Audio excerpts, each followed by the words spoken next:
Boa tarde a todos. Muito obrigado pela presença nessa palestra de hoje, uma palestra que promete ser um desfecho bom para o nosso primeiro dia de congresso. Só temos aqui uma mensagem que os mais sensíveis, por favor, tenham cuidado. É uma palestra proibida para menores de 18 anos. Até o microfone deu uma engasgada. Mas não se preocupe, tudo vai ser muito leve. Bom, o tema que vamos tratar, marcas, ordem pública, moralidade e liberdade de expressão, tem como origem uma resolução que foi preparada no ano passado pela AIPP. Como vocês sabem, a ABPI é o Grupo Nacional da IPPI, uma associação internacional de mais de 125 anos dedicados à proteção à propriedade intelectual. E essa resolução foi feita após o debate, um estudo de direito comparado de mais de 40 territórios, e, a partir disso, uma tentativa de consenso, de harmonização da legislação internacional dentro do que é possível. E acho que, como vamos ver aqui, a gente vai tratar, de certa forma, de como diferenças culturais têm a sua expressão na lei. Acho que essa que é a beleza desse tema de hoje. Bom, nós temos hoje duas palestrantes que estão muito bem preparadas, adorei tudo que eu já vi, vocês vão gostar também. Eu vou apresentar rapidamente as duas, mas vou ler os currículos apenas antes de cada palestra. Vamos começar com a doutora Eugênia Sontag e vamos, em seguida, para a doutora Márcia Maria Nunes de Barros. Eu vou, em primeiro lugar, passar a palavra para a doutora Eugênia. A Eugênia é advogada do setor de marcas, direitos autorais e mídia do escritório americano DLA Piper, em Chicago, Estados Unidos. Suas atividades incluem a realização de buscas e registros de marca, licenciamento e auxílio na proteção de direitos de propriedade intelectual em âmbito nacional e internacional. A Eugênia é formada em Direito pela Universidade Federal do Rio de Janeiro e também na Northwestern Pritzker School of Law de Chicago. Mestre em Direito dos Negócios pela Université de Toulouse, da França, e mestre em Direito também pela Northwestern Pritzker School of Law. E é certificada em Administração pela Kellogg School of Management, nos Estados Unidos, e com essa longa formação em 3 diferentes países, ela vai nos brindar com a experiência norte-americana sobre a questão. Eugênia, a palavra é sua. Muito obrigada, boa tarde a todos. Uma alegria estar aqui com vocês, discutindo esse tema que é, no mínimo, instigante. Então, vamos lá. Nossa discussão nos Estados Unidos começa com o Lanham Act, que é a lei de marcas, foi promulgada em 1946, e em seu artigo 2A, que foi codificado como o artigo 1052 no Código Federal Americano, havia uma proibição expressa ao registro de marcas consideradas imorais, escandalosas ou depreciativas. Então, inicialmente, o registro desse tipo de marca era expressamente proibido, e, com base nisso, o United Patent and Trademark Office, que é o equivalente ao INPI, e que, para continuarmos a palestra, eu vou me referir a ele como USPTO, mais fácil, indeferia preliminarmente essas marcas. Aqui a gente tem alguns exemplos de marcas que foram indeferidas com base nessa proibição do Lanham Act. Se a gente der uma olhada, a gente vai ver que elas seguem alguns padrões. Na maioria das vezes, elas contêm algum termo de baixo calão, ou têm uma conotação sexual, ou mesmo uma referência expressa à genitália masculina ou feminina. A exceção nessa lista que a gente tem aqui é a marca Coram, que pretendia ser usada para proteger vinhos e que foi indeferida pelo USPTO porque foi considerada profana, já que a palavra Corão soa como Alcorão, que, como a gente sabe, é o livro da religião, né, o livro sagrado da religião muçulmana. Então, a marca foi considerada profana e não seguiu adiante. A maioria dessas marcas acabou sendo abandonada pelos requerentes, e aqui cabe um parêntese para explicar como funciona o registro de uma marca nos Estados Unidos. O requerente faz o pedido, preenche o formulário, paga as custas, hoje tudo feito 100% de forma eletrônica. O INPI verifica se os requisitos formais foram cumpridos e, passada essa parte, o pedido de registro é, então, enviado para um examinador. O examinador vai, então, comparar a marca com as marcas já existentes, sejam elas já registradas ou mesmo pedidos de registro, vai ver se a marca não é descritiva, se ela, de fato, serve para distinguir o bem ou serviço, né, que se propõe, e se ela não viola nenhuma proibição legal. Então, no caso dessas marcas consideradas imorais, escandalosas ou ofensivas, o que normalmente acontecia é que o examinador emitia uma exigência, indeferindo preliminarmente o registro com base na proibição legal do Lanham Act. E aí o requerente tinha 6 meses para responder. Se ele não respondesse, a marca era imediatamente considerada abandonada, e, se ele respondesse, o examinador ia analisar os argumentos para ver se ele se convencia e mudava de ideia ou não. Na maior parte das vezes, o examinador não mudava de ideia e aí emitia uma exigência final.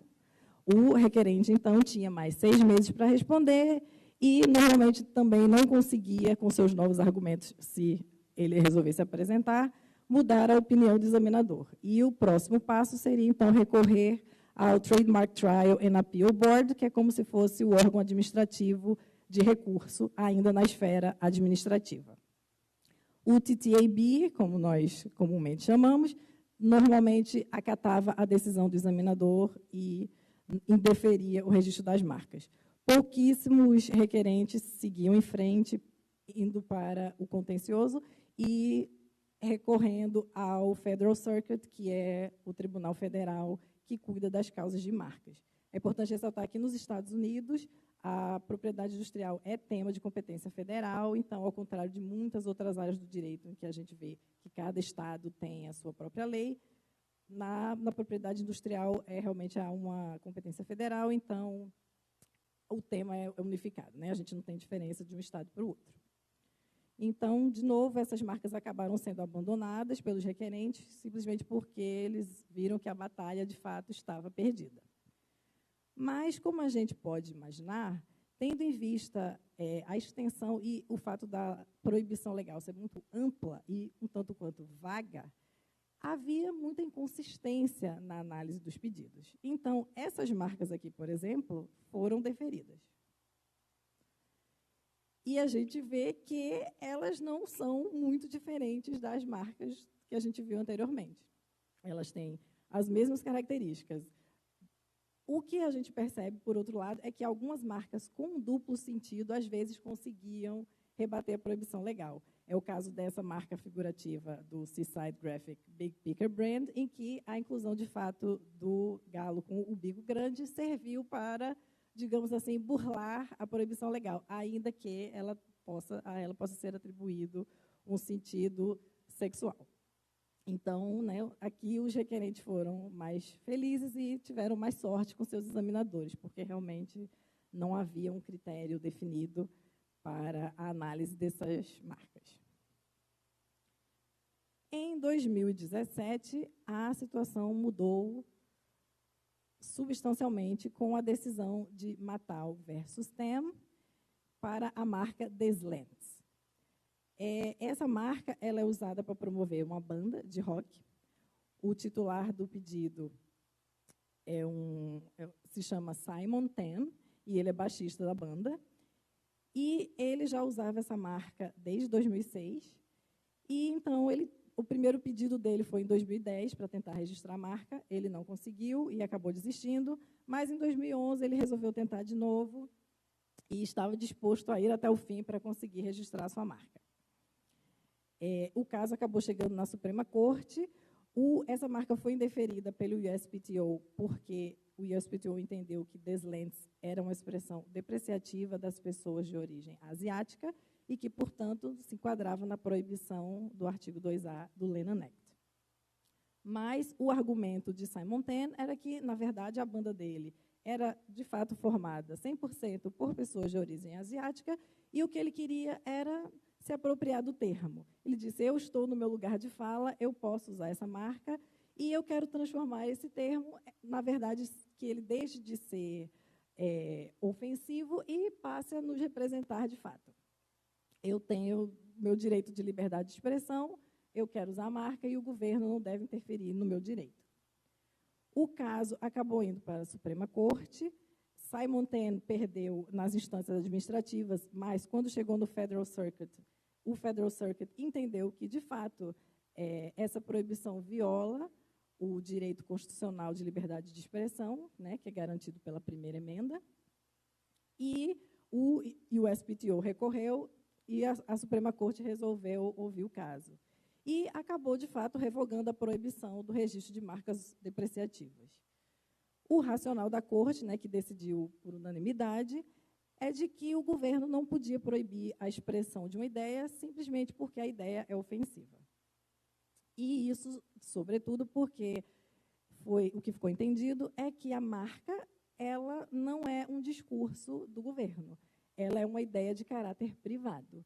Então, realmente, o governo não poderia dizer ao cidadão o que ele pode ou não dizer. Então, eu estava vendo um exagero na parte do examinador do INPI, ele realmente não tinha esse poder para discriminar o que poderia ser registrado como marca ou não, com base no suposto caráter ofensivo da marca.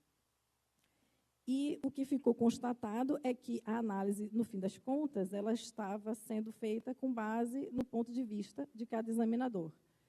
E que, como a proibição legal era extremamente ampla, isso dava margem às discrepâncias, como a gente já viu, inconsistências, e realmente não ia de encontro ao direito de liberdade de expressão, que é, de novo, uma garantia constitucional e, portanto, merecia ser protegido.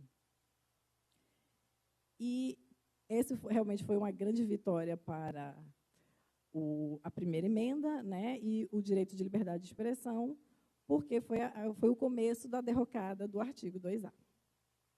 Essa decisão, sem dúvida, teve uma influência em 2019, quando nós tivemos o outro caso muito importante para o tema, que envolveu a marca FUCT, que, segundo seu titular, Eric Brunetti, quer dizer Friends You Can Trust. Por alguma razão, o USPTO não acolheu esse argumento e discordou do requerente. Aqui, Eric Brunetti resolveu lançar uma linha de roupas em 1990, então ele já usava a marca há bastante tempo, mas ele reparou em 2010 que alguém estava vendendo roupas com a sua marca no eBay. E para que o seu direito fosse mais forte, né, porque a gente sabe que os Estados Unidos, o direito de marcas, ele tem também base no common law, então o uso da marca já garante alguns direitos para o titular, mas o registro realmente ele fortalece esse direito e para o titular poder fazer valer o direito, se ele tiver um registro, o caso dele fica mais forte, né, ele tem melhores argumentos, ele resolveu, então, pedir o registro da marca. E, como era de se esperar, o USPTO negou o registro porque entendeu que FUCT soava como a palavra que todos nós conhecemos e, consequentemente, era uma marca imoral ou escandalosa. Eric Brunetti não gostou desse resultado, resolveu ir à luta e, de novo, o caso acabou indo parar na Suprema Corte, que acabou revogando a proibição de registro das marcas imorais ou escandalosas, seguindo, em grande parte, o mesmo raciocínio de Mattal versus Tam de 2 anos antes. Então, de novo, se chegou à conclusão de que o USPTO estava discriminando as marcas com base em ponto de vista, ferindo, né, o direito constitucional de liberdade de expressão. A proibição legal, de novo, era extremamente ampla, então não havia um critério para a análise das marcas que permitisse que os requerentes tivessem o mínimo de segurança jurídica. E aqui, ao contrário da decisão de Tam, houve, sim, opiniões dissidentes. A decisão não foi unânime. A principal questão para os ministros da Suprema Corte é que eles conseguiram ver uma diferença entre as marcas imorais e as marcas escandalosas. de fato, o que é imoral muda com o passar do tempo. Então, algo que há 20 anos era imoral, hoje não é necessariamente. Mas, para os ministros, uma marca escandalosa seria aquela marca vulgar, obscena ou profana. E isso é mais fácil de definir. O cidadão comum é capaz de identificar esse tipo de marca. Então, talvez não fosse o caso de revogar 100% a legislação, mas apenas no que concerne às marcas imorais, já que a gente conseguiria, eventualmente, delimitar as marcas escandalosas e fazer uma análise mais proporcional. E assim, eles entenderam que esse tipo de marca não merecia proteção legal, então, realmente não era o caso de deixar que elas fossem registradas. Temiam que houvesse um aumento exponencial de pedidos de registro, né, dessas marcas. E, sim, era possível ler a legislação de forma mais restritiva e fazer com que essas marcas que fossem, de fato, muito explícitas não conseguissem obter o registro. Mas, de novo, eles perderam, eles foram minoria e caiu por terra a proibição também de registro de marcas imorais ou escandalosas.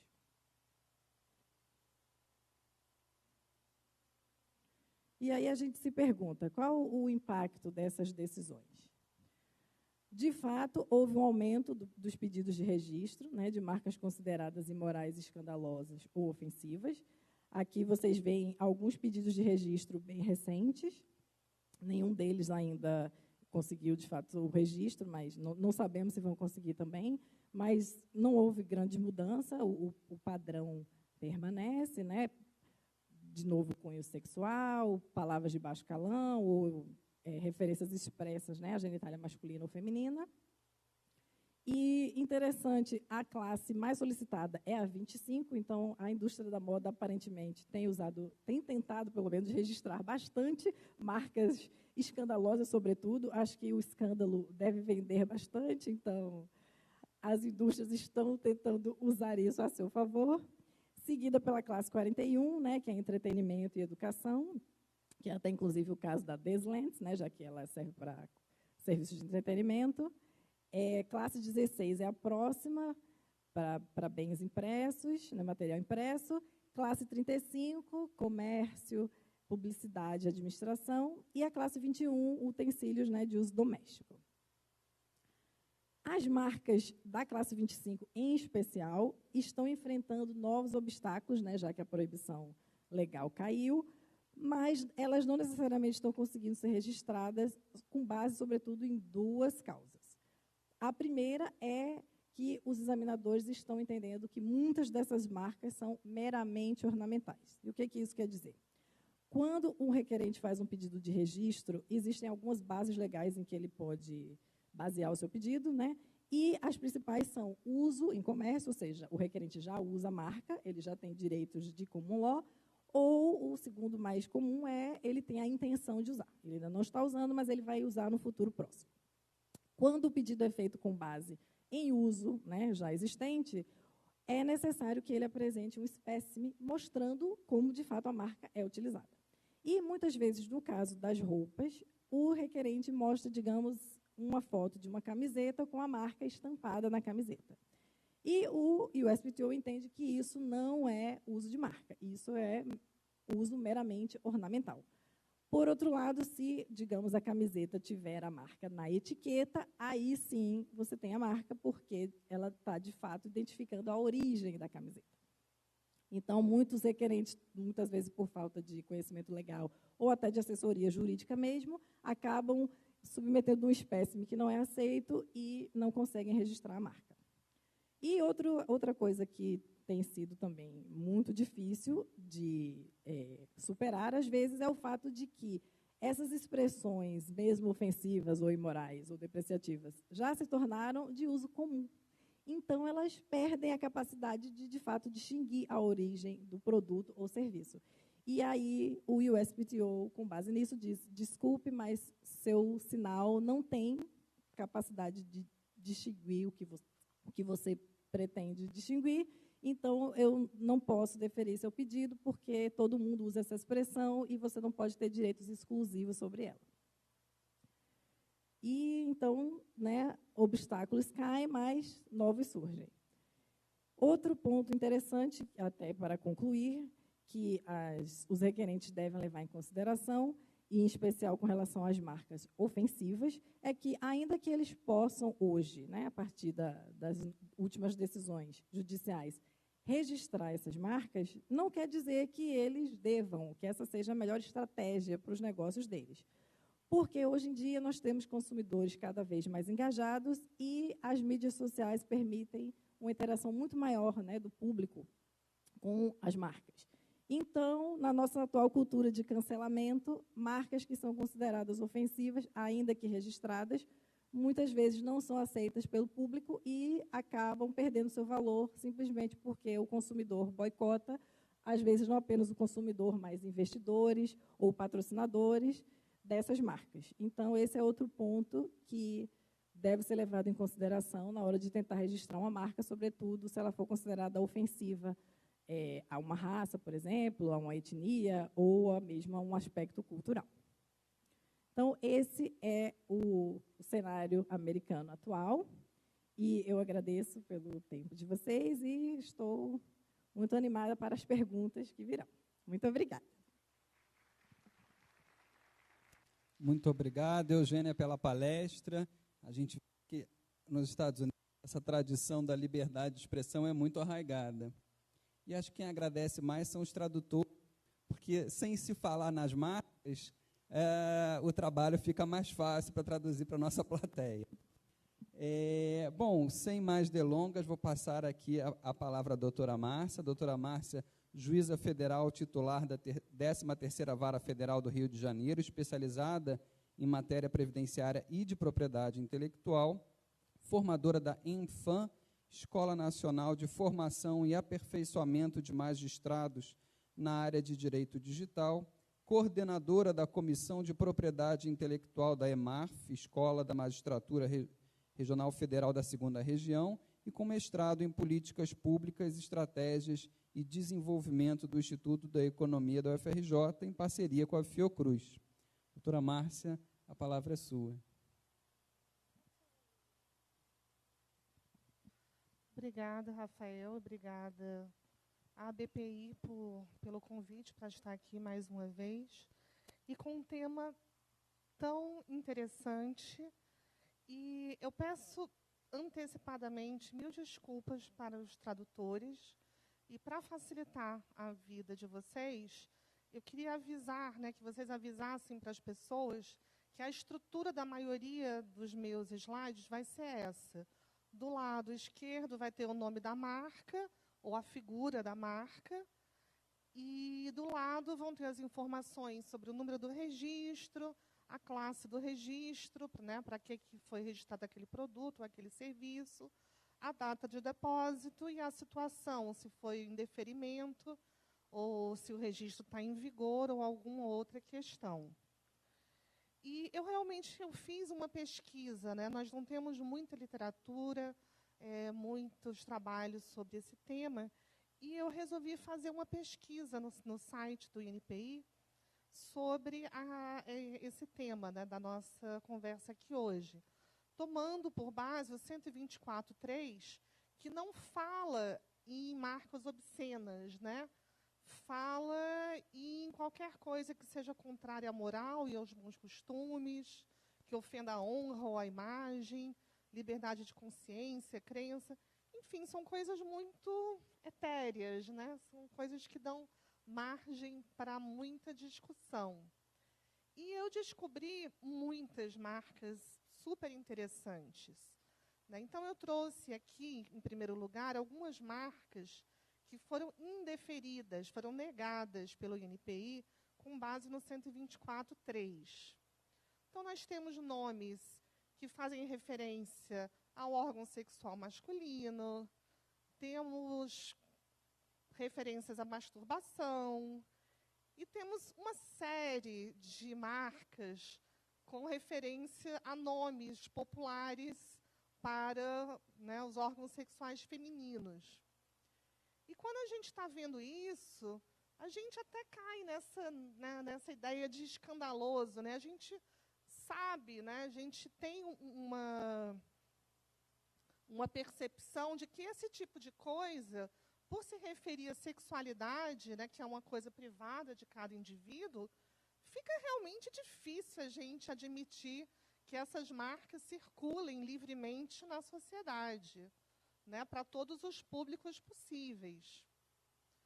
Da mesma maneira, a gente pode encontrar marcas para drogas, que são absolutamente proibidas no nosso país. Então, quando são coisas assim, é fácil, né? A gente olha e fala, não, isso aqui realmente não dá, né? E o NPI realmente indeferiu, negou todas essas marcas. Mas, ao mesmo tempo, eu consegui encontrar alguns casos que o NPI deferiu. Essas marcas foram deferidas.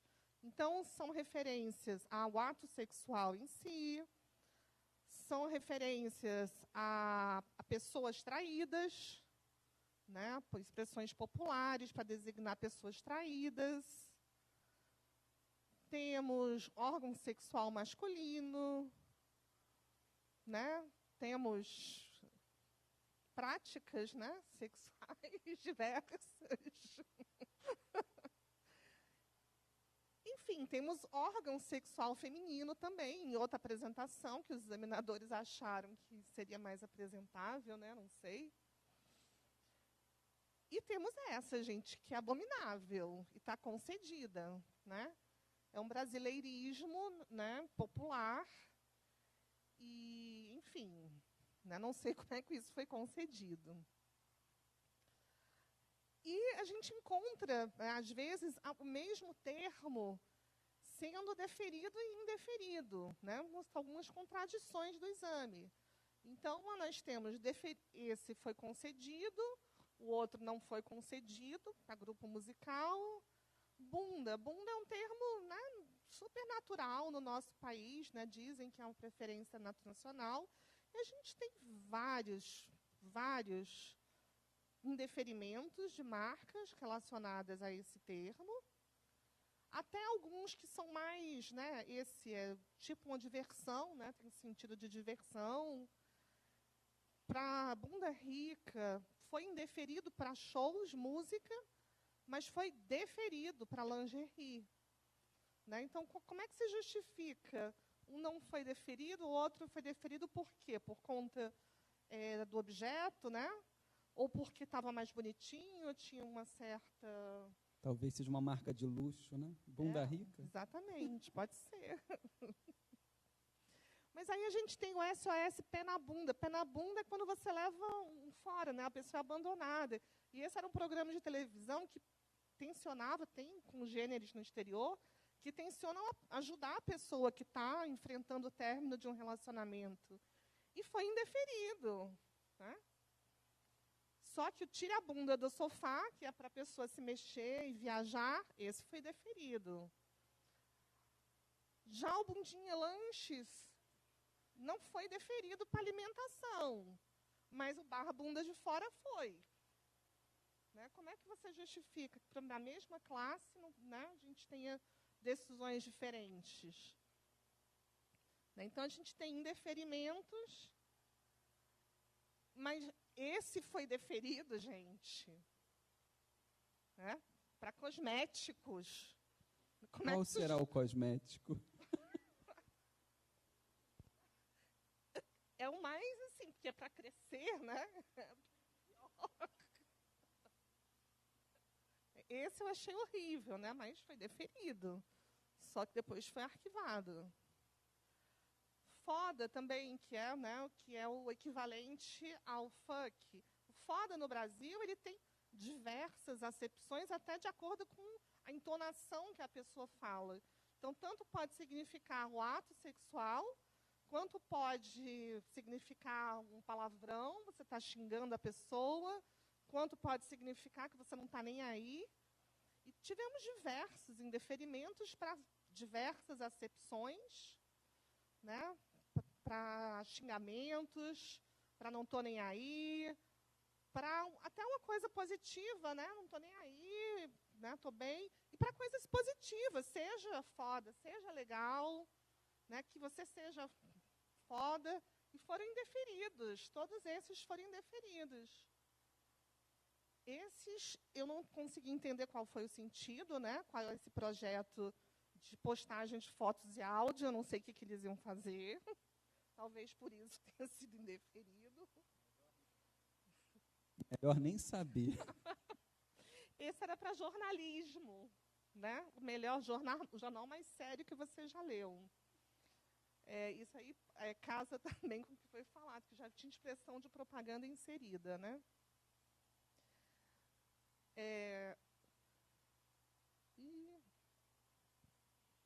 Eu acho que o Esse- slide está com certo receio de continuar. Do próximo.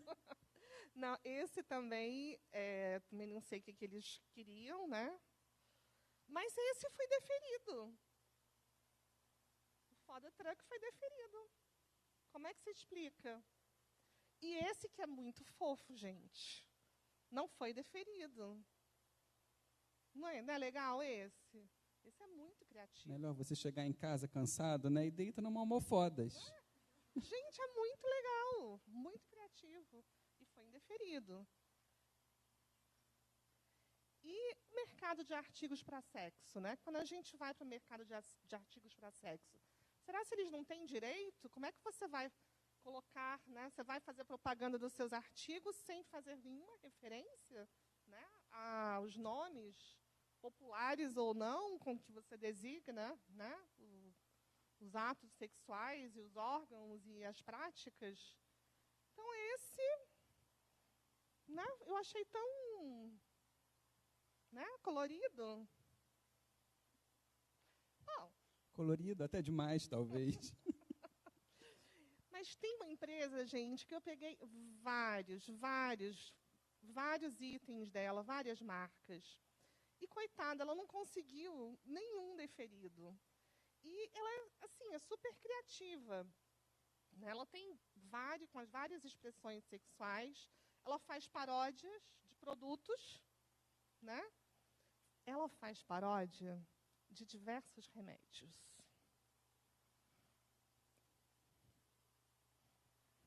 É bom que o NPI também põe o 19, né? Mas o 19 foi por conta do Victoria's Secret, que tinha um love. Era uma coisa que não tem nada a ver, mas não eu deixei ali. Entendi. Não foi a parte do Nabucetim. Não foi por conta do Nebacetim. Não foi por conta do Nebacetim, não. Não foi a Novalgina. Não foi por causa da Novalgina que ele foi indeferido. Será que houve oposição? Não teve. Não teve oposição. Enfim, várias variações, né? Para curar, a Pracur. Né? Várias possibilidades na área farmacêutica, de pirona, né?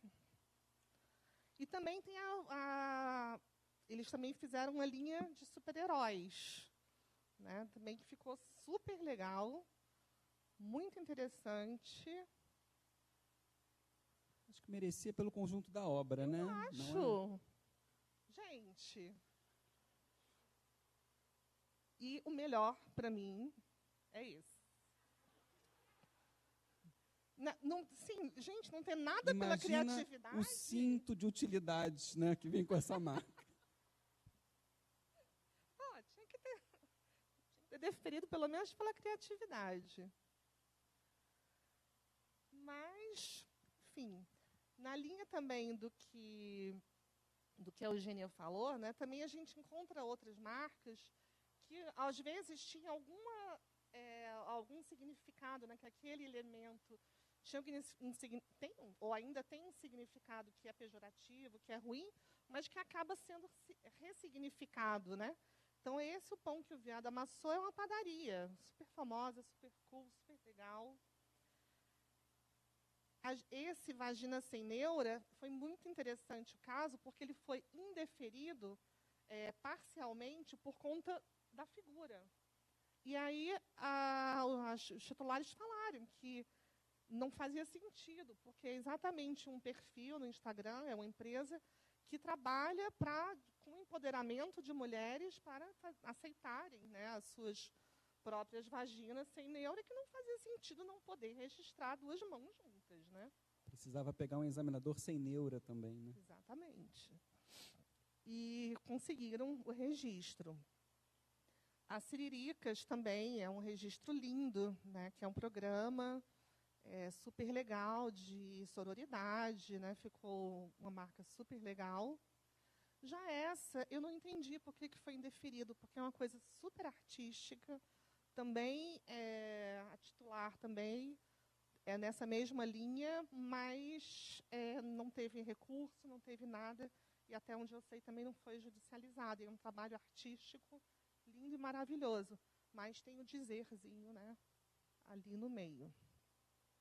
Esse caso ficou super famoso agora lá no Rio, né, que é uma loja de produtos, gente, tipo uns churros, né, waffles, que eles chamam de xoxofles e piróclis, né? Eu acho que é isso. Gente, é isso. E, assim, é uma fila gigantesca no quarteirão lá em Ipanema, só que isso criou uma confusão, eles foram proibidos de usar no letreiro o nome, e já tem até agora um projeto de lei para tentar proibir a comercialização de produtos alimentícios em formato de órgãos sexuais humanos, em lugares que não tenham restrição de idade. Né? Como se a gente tivesse diversos, como churros, enfim, outras coisas que são comumente vendidas por aí. Mas fica o registro. Então, a gente sempre se pergunta, né? Existem parâmetros objetivos a serem observados? Né? Como é que a gente faz esses parâmetros? Eu trouxe esse caso da Psirico, que é uma banda, né? Banda, grupo musical.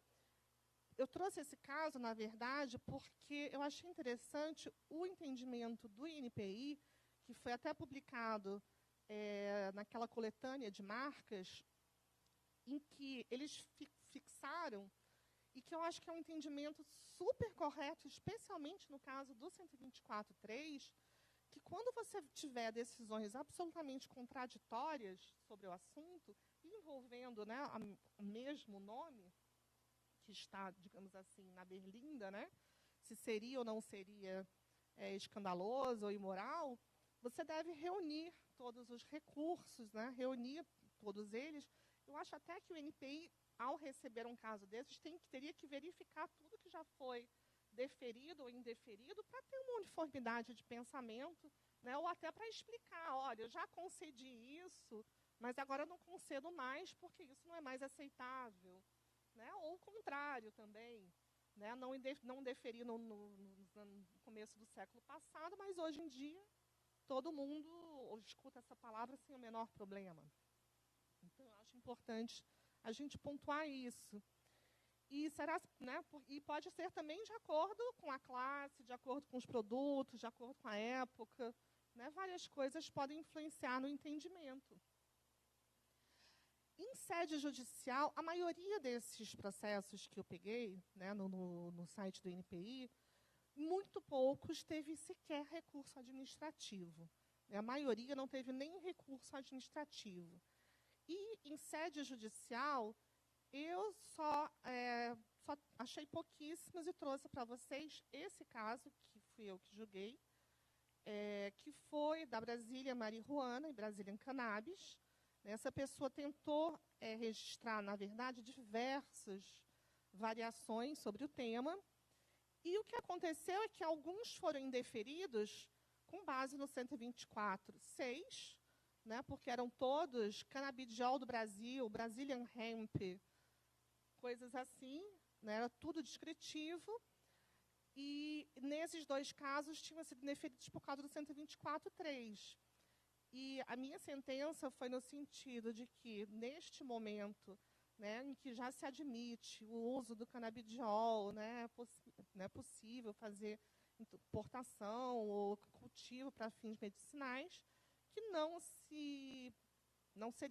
haveria óbice para que fosse eventualmente registrado, mas que, no caso, incidiu 124.6, porque Brazilian Marihuana e Brazilian Cannabis, né, são absolutamente descritivas. Essa decisão foi mantida pelo tribunal e na Justiça Federal do Distrito Federal, né, de Brasília, teve um caso semelhante, que lá a sentença foi no sentido totalmente contrário. Eles pediam a nulidade do indeferimento e a sentença foi de improcedência, porque reconheceu que 420 é um termo totalmente associado à maconha e ainda não teve julgamento pelo TRF1. Não sabemos o que vai dar lá. Então, gente, meu tempo está esgotando, mas eu queria falar rapidamente, para mim, qual é o real problema com esse 124.3. Eu acho que o maior problema é que a gente tem que olhar para o 124.3 com base, né, olhando primeiro, que é a nossa lei maior, para a Constituição Federal, que fala sobre a dignidade da pessoa humana, sobre que a gente tem que promover o bem de todos, sem preconceito nenhum de origem, raça, sexo, cor, idade, quaisquer outras formas de discriminação, que a gente tem que respeitar os direitos humanos e que homens e mulheres são iguais em direitos e obrigações. Então, no meu pensamento, eu acho que esse tipo, tudo bem, o mercado pode, né, eventualmente fazer esse acerto? Pode, hoje em dia faz muito mais. Mas eu acho que marcas desse tipo não são mais aceitáveis na nossa sociedade. Essa aqui, só para explicitar, que no começo, a mulher, essas são bandas de forró, a gente sabe que tem algumas classes, como musicais, como bebidas alcoólicas, que tem uma registrabilidade maior, uma aquiescência a esse tipo de registro. Essa ainda tinha termos piores. A gente ter esse tipo de marca, hoje em dia, isso não existe mais. Sociedade, nós temos que evoluir como sociedade e não admitir mais que esse tipo de marca exista. Essa aqui eu não achei a marca, mas é um queijo que eu estou sempre vendo no mercado. Esse tipo de registro, para mim, é absolutamente impossível de a gente ainda ter no nosso mundo. Isso aqui é um registro de uma das maiores companhias brasileiras. Eles tiraram do mercado porque houve uma confusão do público, mas eles continuam. O registro, eu olhei hoje, ainda está em vigor. Esse tipo de coisa não dá. A gente não pode mais, enquanto sociedade, permitir que esse tipo de marcas aconteça. Apesar da gente ter ouvido, não, o mercado regula, sim, mas o papel das marcas também é super importante. Nós podemos e devemos não permitir que esse tipo de marcas aconteça. Eu sei que eu já estourei meu tempo, mas 2 minutinhos. Esse aqui foi indeferido, recentemente. Mas, para a mesma coisa, a gente tem essa marca, que é uma marca que existe até hoje.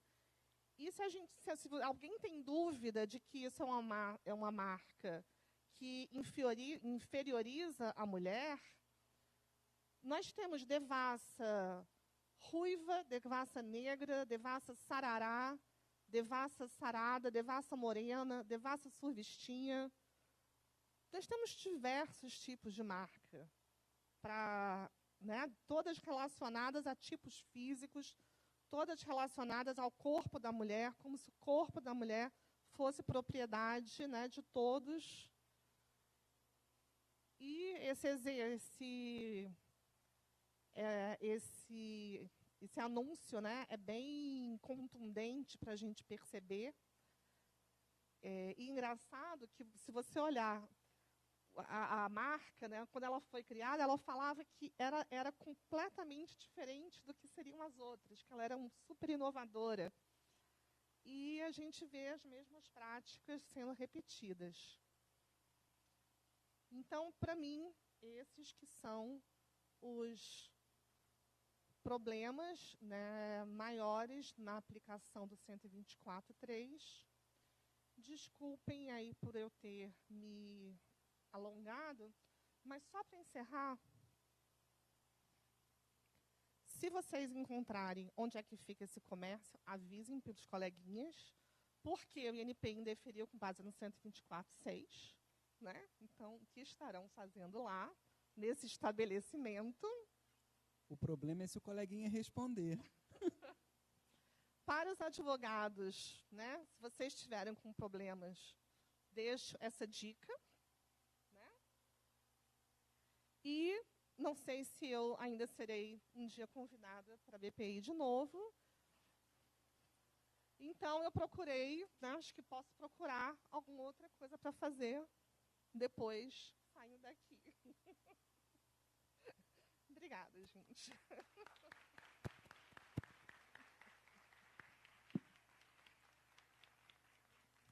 Muito obrigado, Márcia, por nos brindar com essas marcas deliciosas que vêm por aí. Acabei de saber que ganhamos alguns minutos da nossa programação. Muito obrigado.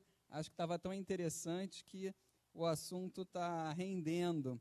E, de um lado, é um assunto divertido, mas, de fato, de um outro lado, traz para a gente uma série de indagações e combina bem com todo o que nós estamos ouvindo desde a parte da manhã sobre a questão da diversidade, de inclusão, e como isso é visto, e como isso se reflete.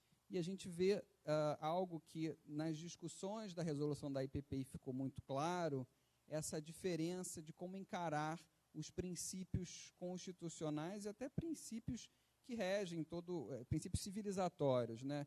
E a gente está tratando, de um lado, da liberdade de expressão e até da livre iniciativa, mas está tratando também de questões relacionadas à dignidade e liberdade de culto e liberdade de expressão pessoal, né? Enfim, de respeito ao diferente. E é um ponto que foi muito tratado no dia de hoje. E até, vou aproveitar esse gancho, tenho várias perguntas aqui online, mas já para engatar uma primeira pergunta, que está com base nessa parte final da palestra, que trata daquelas marcas, que muitas vezes são marcas mais antigas, que acabaram se tornando anacrônicas, né? Então, foi citado aqui Senzala, aquele caso famoso Redskin. E a minha pergunta é, esse papel de rejeitá-lo, ele fica ao mercado, ao consumidor, ou existem outros remédios jurídicos? Acho que a gente podia ouvir um pouco de como acontece nos Estados Unidos e depois qual seria a opinião aqui para o Brasil. Bom, antes dos casos, né, que revogaram a proibição do Lanham Act, era possível procurar cancelar essas marcas, porque a lei permite o cancelamento a qualquer tempo, se ele for baseado em proibição legal expressa. Então, no caso do Redskin, por exemplo, que é uma marca que era usada até muito pouco tempo por um time de futebol, né, da NFL, a Pro Football, eles efetivamente tiveram 2 casos de pedido de cancelamento. O segundo caso prosperou. As marcas deles, acho que eram 6 marcas para a Redskin, foram de fato canceladas, mas com as decisões judiciais, a causa perdeu a razão de ser e as marcas foram restauradas.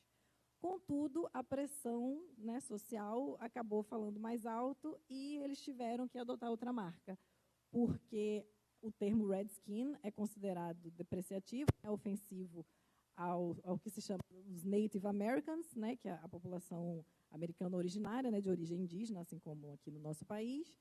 E, então, a marca não resistiu à pressão social. E esse caso não é o único, existem outros exemplos. Por exemplo, aqui no Brasil, muita gente conhece o arroz Uncle Ben's. Hoje em dia, ele não se chama mais Uncle Ben's, ele agora é Uncle's Original, e removeu-se aquela imagem, né, do senhor negro com a gravata borboleta, porque o consumidor e os patrocinadores, os investidores, eles estavam entendendo que essa marca ela perpetuava o estereótipo racista. Então, nos dias de hoje, não tem mais espaço. Um outro exemplo muito bom nos Estados Unidos é para a marca Eskimo Pie, que era usada para picolé, e que hoje se chama Ed's Pie, justamente porque se entendeu que essa utilização do termo esquimó ela era ofensiva para a população de origem ártica. Então, realmente, ainda que hoje você possa registrar essas marcas, né, não haja mais uma proibição como houve anteriormente, o consumidor, sim, está cada vez mais engajado e as marcas estão recuando, elas estão cedendo à pressão. E, certamente, muita gente hoje já não está mais adotando certa marca pensando nisso, né, já antecipando que a marca não vai ter um bom aceitamento e que, então, não vale a pena comprar essa briga, por assim dizer. Obrigado, Eugênia, pela explicação. Vamos ver a perspectiva nacional. Rafael, eu concordo totalmente que, hoje em dia, o mercado tem uma rapidez muito maior para tratar isso do que, eventualmente, que isso vir a ser tratado no judiciário. Mas, como eu falei, não temos pouquíssimos casos que vão para a segunda instância administrativa e para chegar no judiciário, então, é mais difícil ainda. Mas, falando absolutamente em tese, eu não vejo nenhuma dificuldade em que se peguem, né, de que sejam discutidos judicialmente qualquer tipo de marca que seja considerada ofensiva, discriminatória ou que viole alguma dessas previsões constitucionais. Eu não vejo nenhuma dificuldade nisso. Eu acho que é plenamente possível. Excelente. Antes de passar aqui ao auditório e as perguntas que recebemos online, recebi hoje mais cedo algumas informações sobre a putaria. Parece que lá a putaria está mudando a sua marca agora para lá censura. Acho que foi o que é. Mas também quem me disse isso, Fernanda, muito obrigado pela informação, disse que poderia ter mudado para outra marca, lá puritana, né? Enfim, mas essa parece que já foi utilizada por um outro titular, vai ser indeferido pelo 124/29, né? Perdeu a chance da piada, pelo menos. Bom, tivemos aqui algumas perguntas online, algumas até já foram respondidas. O Carlos Maurício Pires, por exemplo,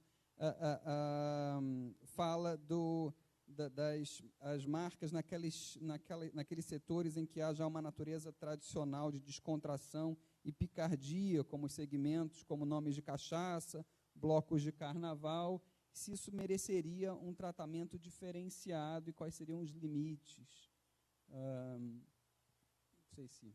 Olha, eu acho que bloco de carnaval, talvez. Cachaça, bebidas alcoólicas em geral, eu particularmente acho absurdo porque tradicionalmente são coisas extremamente machistas, homofóbicas, e que levam a ideia de que você tem que embebedar a mulher, né, ou a outra pessoa, para dela se aproveitar. Né? Eu acho que basicamente é isso. E, para mim, isso não deveria ser tolerado. Né? Então, eu acho que é uma tradição que se tem, como bandas de forró. Né? Tem várias bandas de forró que têm nomes extremamente machistas. Mas tem outras que não têm, que têm nomes super legais. Né? Enfim, eu não vejo que haja uma necessidade de se colocar nomes desse tipo nesses mercados. Carnaval, blocos de carnaval, talvez, mas blocos de carnaval, eu acho que tem uma irreverência que tanto tem aqueles brincando com as mulheres, quanto também a gente tem o outro lado, né? São mais ecléticos, digamos assim. Agora, cachaça, normalmente não. Cachaça, sim, os que eu pesquisei são extremamente machistas e homofóbicos. Eu acho que isso não se sustenta mais na nossa sociedade. Acho que a gente tem aqui um divisor de águas, então, talvez, dentro até do próprio inciso 3º, né? Aquela questão mais relacionada à dignidade e aquela questão meramente relacionada ao que seriam bons costumes. Talvez a gente consiga aí fazer uma diferenciação naquilo que, eventualmente, o Estado vá definir o que são ou não. Né? Sim, porque moralidade é um conceito realmente muito fluido. Se você comparar a moralidade do Antigo Egito com a moralidade da Idade Média, você vai ver que no Antigo Egito eles eram mais avançados. Né? Tinha uma moral, né, mais eclética. Então, isso vai mudando ao longo do tempo. O que eu acho que a gente não pode ter são discursos de ódio, discursos de preconceito, de diminuição da mulher, de exclusão de homossexuais, né, de toda a LGBTQIA+. A questão de raça. Gente, não é possível que num país, né, que você tem mais da 54% da população de negros e pardos, que você ainda ache que é ok você ter uma marca crioulo ou negão. Você acha que isso é brincadeira? Né? Não dá. Para mim, eu acho que o divisor de águas é realmente o respeito aos valores constitucionais de igualdade, de respeito, de não discriminação. Só lembrando, com todo respeito aos Estados Unidos, né, mas esse discurso de liberdade, eu acredito na liberdade de expressão artística, acredito muito, mas eu acho que a liberdade de expressão que tem nos Estados Unidos, ela não é inteiramente respaldada pela maioria das cortes de direitos humanos internacionais. E a gente não pode, né? A gente está ouvindo os nossos ministros do Supremo falar. Liberdade de expressão não é liberdade de ódio. Não é liberdade de você inferiorizar uma outra pessoa. Né? Não é a liberdade de você ter preconceito, né? De você, né, conseguir colocar uma pessoa numa situação de menor. Então, para mim, é isso. Com certeza. É interessantíssimo como os temas de hoje se perpassaram desde o início, né? A modernidade, como isso impacta a cultura e juridicamente, e também questões relacionadas ao respeito às diferenças. Eu vou abrir aqui ao nosso auditório, se alguém tiver alguma pergunta. Já há uma pergunta, por favor. Oi, boa tarde. Primeiro, queria agradecer pela palestra, foi muito, muito bacana. Obrigada, Eugênia, obrigada, Márcia. A minha pergunta vai para a Eugênia. Gostei muito da abordagem que você colocou, né, de como os Estados Unidos veem a questão da liberdade de expressão. Eu queria só entender se existe algum tratamento especial para marcas voltadas ao público infantil, né, a questão da moral, e marcas voltadas ao público infantil, vide a liberdade de expressão. Muito obrigada pela pergunta. Hoje em dia, não temos nada específico para esse tipo de marca. E, sinceramente, essas marcas certamente não teriam, né, não conseguiriam registro com base no artigo 2A do Lanham Act, na legislação anterior, mas hoje, com a liberação, né, com base na liberdade de expressão, realmente não há nada que vá censurar essas marcas. Por outro lado, o que a gente tem visto nos últimos anos, né, depois dessas decisões, é que, às vezes, as marcas o registro não sai por outras razões. Primeiro, porque, com o aumento dos pedidos, há muito mais chance de confusão com marcas anteriores. Então, e nos Estados Unidos, a gente não se fixa, quando a gente está analisando se uma marca pode ser passível de confusão com outra, a análise é muito ampla. Então, digamos que você tem uma marca para roupas desportivas, mas se você tem uma marca para roupas em geral, é provável que haja um indeferimento com base em confusão. Ainda que, na prática, a gente saiba que vai ser muito difícil o consumidor confundir essas marcas, porque elas estão em segmentos bem diferentes, mas o examinador ele olha muito para como a marca está descrita, como ela está no papel. E, então, é bem possível que essas marcas não consigam seguir adiante por isso, porque já há outras marcas incorporando palavras semelhantes por exemplo, simplesmente na classe 25 para roupas e, mesmo que você queira fazer roupas para crianças, se você tem algo para roupas puramente, você não vai conseguir por conta dessa questão da confusão. Ou porque a marca é considerada restritiva, ou porque, como eu mencionei anteriormente, o requerente não tem um assessoramento jurídico, não conhece bem a lei e não consegue finalizar o seu processo de forma... não tem sucesso no seu registro porque não cumpre uma exigência que, na verdade, era até bem fácil de resolver, mas que ele, por desconhecimento, não consegue seguir em frente.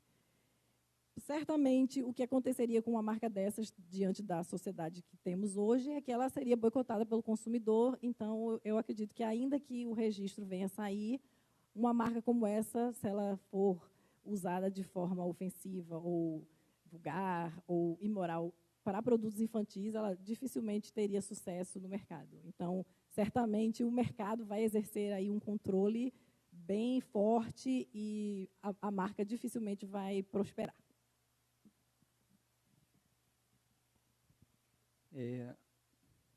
Outras perguntas? Temos mais uma aqui na frente. Eu soube que nós ganhamos alguns minutos. Muito obrigado para a BPI. Aliás, muitos elogios não só às palestras, mas aos próprios temas que a BPI escolheu. Então, já estou repassando aqui. Teve até aqui um comentário dizendo que a palestra foi foda. Que bom, muito obrigado. Mas em qual sentido? Bom, aí tem que perguntar para a pessoa. Bom, parabéns às palestrantes, parabéns ao Rafael e à BPI pela seleção de temas. Então, eu queria fazer uma pergunta para a Márcia, para a doutora Márcia especificamente, com relação à marca Criolo, porque no Rio Grande do Sul, em Santa Catarina, Criolo tem uma conotação de nativo, galpão crioulo, cela crioula. E eu tenho a impressão que a intenção do registrante da marca de laticínios crioulo foi para remeter ao pampa, ao gado do pampa, ao leite, né, oriundo. Então, eu queria saber, existe uma demarcação? Qual é o seu entendimento como juiz em relação a esse termo especificamente que tem esse duplo sentido? Antes de responder, deixa eu só juntar a pergunta, esse comentário da Isabela, uma outra pergunta que tem aqui, sobre aqueles sinais em que há uma conotação ruim em apenas parte do território, por questões de idioma ou questões de cultura local, né? Como trataria essas marcas, vem muito casando com o que a Isabela acabou de falar. Então, se puder comentar tudo. Isabela, eu até fiquei em dúvida. Como eu falei, eu nem encontrei esse registro do queijo, mas é uma marca que eu sempre vejo. Quando eu procurei o registro do crioulo, eu vi que tem muita criação de cavalo, né? Cavalo crioulo. E eu realmente fiquei em dúvida. Mas eu acho que isso você poderia pensar, né, na questão de que está sendo designado, né, qual a justificativa para estar sendo designado daquela maneira. Né? Eu, a princípio, acharia melhor que não tivesse. Mas se existe um cavalo que é chamado de crioulo, eu não entendo de cavalo, eu acho que poderia haver um abrandamento em relação a isso. Em relação a regionalismo, assim, a gente tem regionalismos no Brasil, mas eu acho que a ideia é realmente pegar o sentido. Se a marca é considerada ofensiva por alguma parte da população, né, o que a Eugênia falou, é o lugar de fala. Eu não tenho que discutir se isso... não, mas só quem vai ficar se sentindo ofendido é aquela parcela da população daquele estado. Mas são eles que se sentem ofendidos. Eles têm o direito de não se sentirem ofendidos, de não serem oprimidos. É essa a questão. Então, eu acho que não deveria ser permitido de maneira nenhuma. Esse caso, né, de você ter um outro significado, eu acho que é mais complexo. Mas eu entendo que a possibilidade seria isso. Não, se é uma coisa relacionada a cavalo, né, você poderia ter. Agora, a leite, né, tem leite, tem vaca também, que é crioula? Não, eu realmente não sei. Eu estou falando que eu realmente não sei. Qual é a justificativa para você ter um laticínios crioulo? Eu não sei qual é. O que a Isabela falou, que tem uma questão relacionada à culinária, a creole ou crioula, né? Enfim, alguma coisa com outro sentido mais tradicional. Talvez, não sei se é uma marca muito antiga, né? Não sei. Não sei. Eu acho que se houver uma justificativa, né, convincente, ok. Mas, em caso negativo, não. Temos mais uma pergunta aqui, acho que é a Fernanda. Pessoal, boa tarde. Boa tarde. Agradecer novamente por essa palestra tão rica, com tanta profundidade técnica e com tanto bom humor para tratar do tema. Pelo que a gente está vendo aqui, não só da exposição, mas também das perguntas dos colegas, eu acho que a grande dificuldade para analisar isso é que me parece que acaba sendo algo muito subjetivo. Né? Parece que eu vejo uma certa dificuldade de colocar critérios objetivos para analisar esse tipo de marca. Até uma coisa que eu fiquei pensando durante a palestra certos grupos subrepresentados acabam tomando de volta para si, reclamando para si, alguns termos que antes eram pejorativos e reutilizando, como é o caso do exemplo da marca O Pão que o Veado Amassou, que a doutora Márcia trouxe. Então, acho que traz uma carga de subjetividade tão grande na análise que dificulta um pouco. Eu queria que vocês falassem um pouco disso. E uma outra pergunta, e a pergunta que eu tenho também para além desse cancelamento de rede social, que a gente falou, que o próprio mercado se regulamenta, ou que o próprio consumidor acaba rejeitando esse tipo de marca, quem poderia ter uma legitimidade ativa para apresentar um procedimento de nulidade, seja no âmbito administrativo ou judicial, que se sinta prejudicado, ofendido por esse tipo de marca? Antes de passar a pergunta, eu vou só fazer um comentário aqui na primeira questão que a Fernanda colocou. Foi uma questão muito debatida nessa resolução da IPPI. Você deve olhar a marca em si, de forma absoluta, ou você deveria também investigar quem é o titular e como ela é usada, até quando a gente vai falar dessa questão. Então, mas enfim, acho que vou passar. A pergunta era para a doutora Márcia e para o painel. Em relação à legitimidade, eu vejo legitimidade tanto de grupos específicos, quanto vejo legitimidade no MPF, né, no Ministério Público, que pode, eventualmente, fazer essa impugnação. Já quanto... A questão de você olhar para a marca em si ou para as pessoas, isso, né, que estão já usando. Quanto a isso, porque me veio eu acho que, claro, que nesses casos, você tem que ter uma investigação. O próprio caso do Criolo, né? Não, vamos ver qual é a justificativa. Eu acho que você tem que ver quem é a empresa, quem é o titular, né? Qual é a justificativa, como é que aquilo foi criado, qual é o contexto. Acho que, com certeza, o caso que você falou, aquele que colocaram uma outra significação. Eu lembro do MILF, né, o caso que teve nos Estados Unidos, que a pessoa... MILF, né, todo mundo sabe o que é MILF. Não sei. MILF. Não sabe? Brincadeira, vamos seguir em frente. É mães com quem a gente queria fuck, né? Mães que nós gostaríamos de fuck. E o MILF, né, todo mundo sabe que é MILF, né? As pessoas sabem o que é MILF. E a pessoa colocou um MILF, só que era Moms Intending to Look Fabulous. Era um MILF bem grandão e umas letrinhas pequenas, né, Moms querendo ser fabulosas. Gente, é só você ver o contexto, é claro que aquilo ali você está tentando dar um baile no examinador para você conseguir o registro de uma coisa que não seria registrável.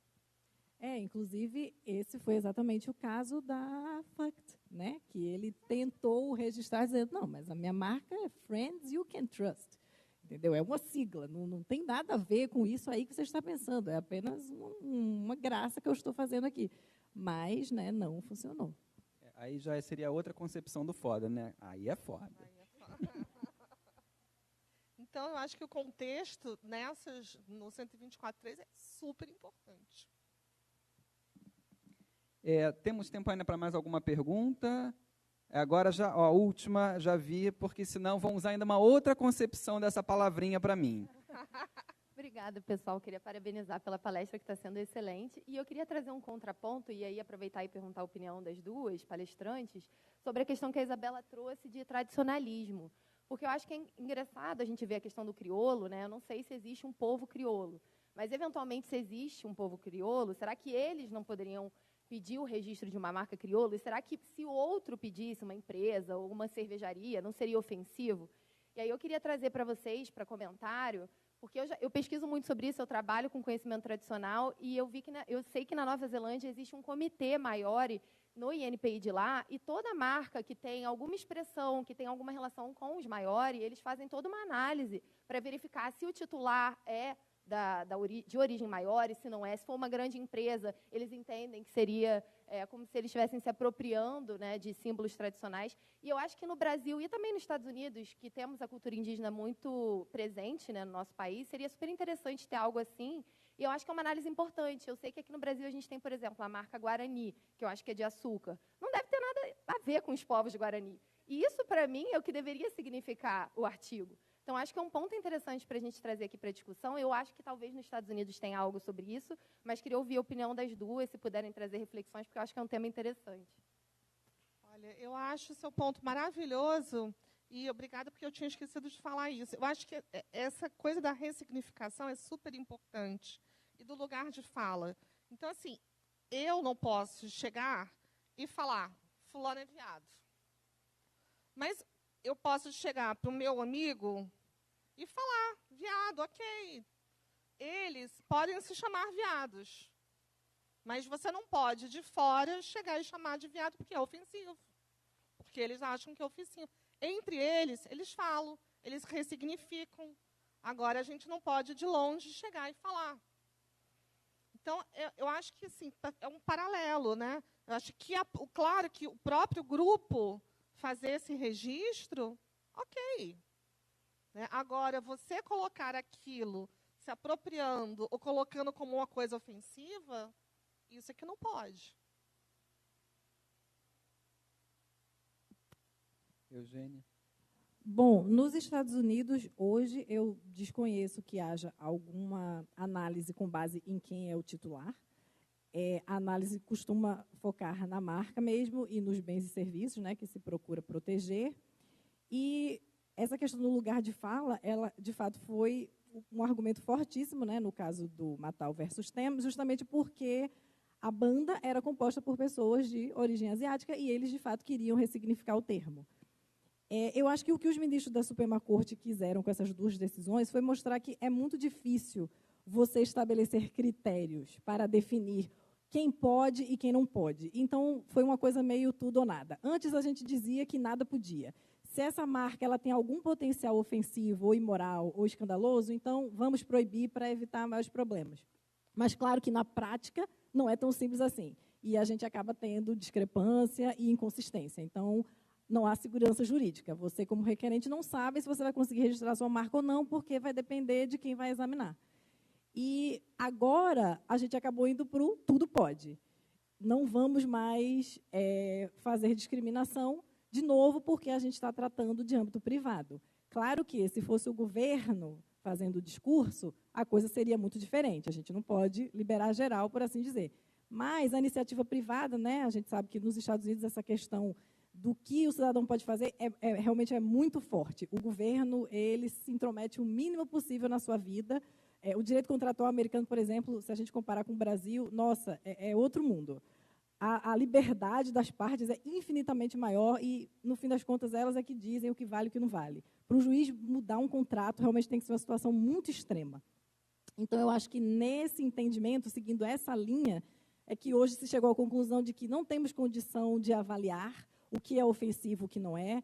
É muito difícil, é muito subjetivo e a gente está dando um poder para o governo que ele não deveria ter. Então, vamos facilitar a vida de todo mundo e vamos liberar. E acaba realmente, de novo, né, a gente sempre volta para isso, fica para o consumidor, fica para o mercado fazer a autorregulação. Né? Isso realmente nos Estados Unidos é uma coisa muito forte. Né? A gente, às vezes, nem tem tanta regulação legal propriamente, mas o mercado se autorregula e, na maior parte das vezes, funciona. Então, eu acho que a Suprema Corte pensou dessa forma e resolveu adotar essa linha por isso.